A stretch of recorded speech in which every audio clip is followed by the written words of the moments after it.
गिरफ्तार करने के बाद उस आदमी को छोड़ दिए, इसका मतलब क्या लगता है? आप लोगों को क्या लगता है कि हमें न्याय मिल जाएगा? जो गुनाहगार तो उनको तो छोड़ दिया गया है कि तुम जो भी कुछ करना है अभी कर लो, जा करके अभी मौका दे रहा हूँ। एसएसपी साहब से, डीआईजी साहब से, आईजी साहब से, डीजीपी साहब से मैं यही अनुरोध करता हूँ कि कम से कम एक फौजी का तो देख के चलिए कि अगर फौज का घर सुरक्षित नहीं है तो किसका घर सुरक्षित होगा? जो आदमी 3-3 4-4 महीना बर्फ खाता है देश के लिए और उसके पूरे परिवार जो है सुरक्षित यहाँ पर नहीं है। अभी जो लोग बोलते हैं, जिनको काखा का पता नहीं है हथियार के बारे में, वो हमें एक आर्मी वाले का समझा रहे हैं कि मच्छरदानी जली कैसे नहीं। आप आर्मी में? मैं आर्मी से हूँ।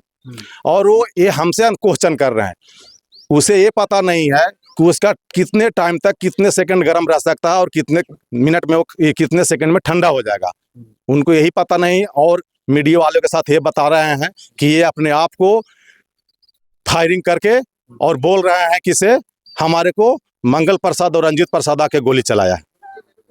आपको पे फायरिंग करने का क्या मकसद था? क्या पहले से कभी विवादित? पहले से कोई विवादित नहीं था, उनसे कुछ विवादित नहीं है। सडनली उनके आपको ईगो हर्ट हो रहा है कि जहां मैं प्रोग्राम कर रहा हूं तहां उन लोग दोनों भाई कोई आता नहीं है, जाता नहीं है, तो उसको ईगो हर्ट हो रहा है कि जिसको मैं बोलूं वो यहाँ दौड़ के आए, बुलाऊं तो आए, बिना बुलाए मेरे पास आए।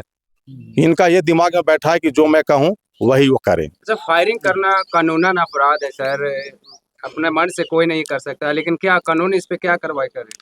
कानून का क्या कार्रवाई करेगी? जब मैं यहाँ से थाना गया, जब मैं यहाँ पहले थाना को रिपोर्ट किया, थाना प्रभारी को, उसके बाद में 112 को रिंग किया, एसएसपी ऑफिस गया को रिंग किया। उसके बाद जब थाना अध्यक्ष यहाँ आए, मेरे घर का मुआयना किए, मुआयना करने के बाद यहाँ से स्टेज तक गए, वहाँ देखे कि सारा डीजे डूजे लगा हुआ है, तो जाते ही वहाँ पे पहले जब्त किए। वहाँ से जब्त करने के बाद जब बुलाएं कि भाई इसका मालिक कौन है उसको बुलाओ, तो वो आया नहीं। बोला क्या कर लेगा पुलिस मुझे। और जब उसको फिर आदमी पकड़ के गए तो उसको घर में जा कर के अरेस्ट किए और वहाँ से हथियार और कारतूस बरामद किए। अच्छा, हथियार और कारतूस बरामद हुआ? कितने हथियार थे? 3 से 4 थे, लेकिन हमें सूचना मिला है, थाना अध्यक्ष महोदय ने जो बताए हैं कि 2 हथियार वहाँ से बरामद हुआ है और 37 कारतूस बरामद हुआ है। आप पे आक्रमण करने वाले लगभग कितना लोग? 5 से 6 लोग थे। कितने लोग गिरफ्तार हुए हैं? इसमें 2 लोग जो हमें ले गए यहाँ से, 2 बाउंसर बोलता है उन लोग के यहाँ हम बाउंसर लेके घूमते हैं, बाउंसर को गिरफ्तार किया था। और 2 जो हम अभियुक्त जिसको बताए थे कि हाँ ये हमारे के यहाँ गोली चलाए हैं, वो दोनों के ले गए।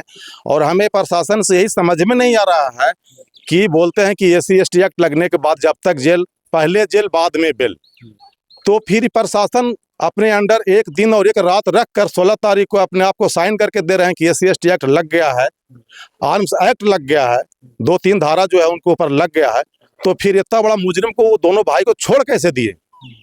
मैं तो प्रशासन के ऊपर दंग हो रखा हूं कि एक आर्मी वाले के घर में चलने के बावजूद और मैं खुद वहां जाकर FIR लिखाने के बावजूद और उसके बाद भी वो छोड़ दिए।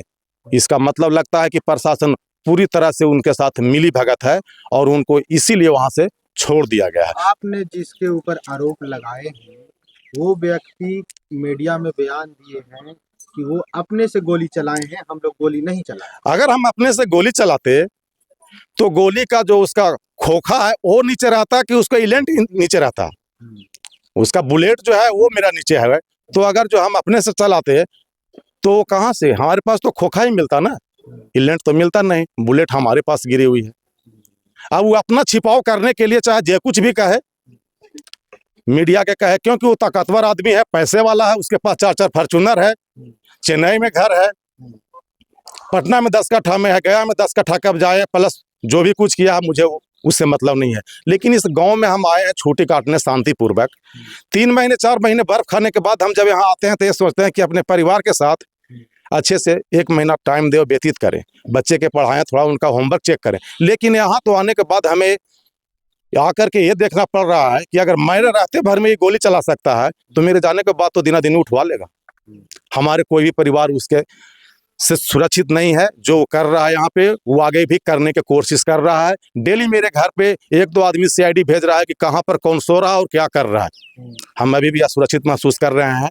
हम सरकार से यही चाहते हैं कि निष्पक्ष होकर के गया के SSP साहब से अनुरोध करते हैं कि वो आकर के पहले हमारे क्या निरीक्षण करें, उसके बाद जो DSP साहब हैं चंचल सर, इनको इस केस से अलग करें। हमें पूरा शक हो रहा है कि चंचल सर जो है बिक चुके हैं, तकरीबन बहुत सारे पैसे खा चुके हैं। तभी तो जब लोग बोलते हैं कि SC/ST एक्ट लगने के बाद आदमी पहले गिरफ्तार होता है, उसके बाद वो गिरफ्तार करके छोड़ दिए, गिरफ्तार करने के बाद उस आदमी को छोड़ दिए। इसका मतलब क्या लगता है?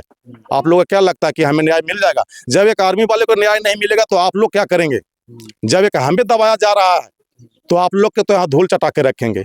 कोई सुरक्षित नहीं है हमारे पास यहाँ। कितने जितने लोगों को आप लोगों ने अभियुक्त बनाया? हम अभियुक्त 2 लोग के बनाए हैं, 2 बाउंसर उनके साथ था जो पकड़ के ले गए थाना अध्यक्ष, जो उनको अभी ECL टेस्ट के दौरान अगर जो बोल रहा है कि मैंने फायर किया हूं इधर से, तो ये बताए कि ECL टेस्ट हुआ है, तो ECL टेस्ट में बिना चेक किए हुए बाउंसर लोग के अंदर कर दिया गया, 2 बाउंसर के हथियार के साथ किया गया अंदर।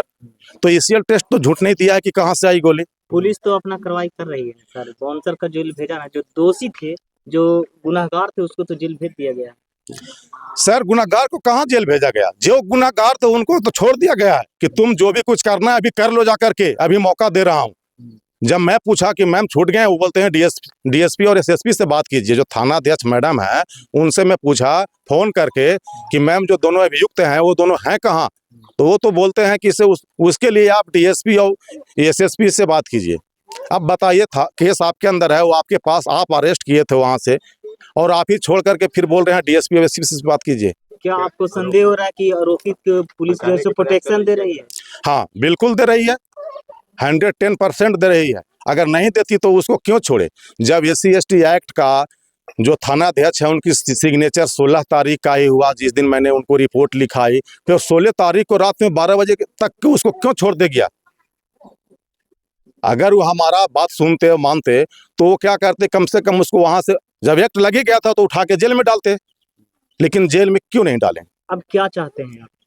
मैं यही चाहते हैं कि SSP साहब से, DIG साहब से, IG साहब से, DGP साहब से मैं यही अनुरोध करता हूं कि कम से कम एक फौजी का तो देख के चलिए कि अगर फौज का घर सुरक्षित नहीं है तो किसका घर सुरक्षित होगा? जो आदमी 3-3, 4-4 महीना बर्फ खाता है देश के लिए, और उसके पूरे परिवार जो है सुरक्षित यहाँ पर नहीं है। परिचय? मेरा नाम राकेश कुमार, ग्राम गनौरी टीला, पोस्ट पहरा, थाना परैया, जिला गया।